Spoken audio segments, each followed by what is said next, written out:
Hey everybody, today we're going to be doing some cooking. You're probably going to have some guests on the way that you really don't want this spring and summer. So we're going to send them away with some good old-fashioned southern cooking. What we're going to do here is quite simple. We're going to have a couple of recipes, and the hardest one has 3 ingredients. So let's start off with termites. With termites, they can eat up your house and everything that you own that's made out of wood. So we can keep those away by doing something simple. Get you some 1x2, cut it about 10 inches long. Don't use any PT, no good. They don't like that. So after you cut these up, get yourself a box like this. Add 1 gallon of water, 1 cup of borax, 20 mule, 2 cups of sugar. After your water is warmed up, it doesn't have to boil, it's just got to be good enough to melt that sugar in that.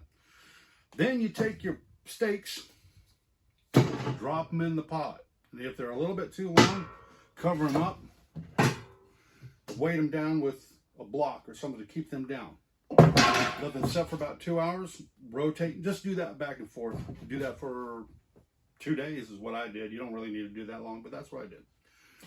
And that'll take care of your termites by taking these things, going on out about every 10 feet around your house, 4 feet out from the edge of the house, driving them in halfway.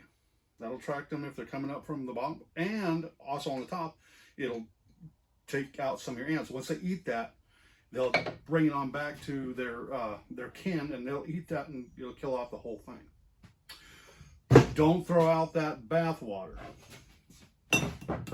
Bottle that stuff, because this stuff is great if you put it into little shallow dishes or pour it right on those ant mounds. Then you don't have to wet it. Bottle that stuff after you save it. Another quick one is doing a powderized version. 2 ingredients this time. It's a 1-to-6 ratio. 6 teaspoons, tablespoons, whatever, of sugar to 1 borax. Mix that up nice and dry. Then you put it in these little cups like this. You use the lids, or you can leave it open. If you got a big ant problem and it's not too windy, leave that out like by a tree, or if you have hummingbird feeders and stuff like that, put that down at the bottom by those trees or anywhere you have ants. If you get inside, you can also use these little lids to put the powder in there, like in your windowsills. The best stuff though for that is that liquid that we saved from that.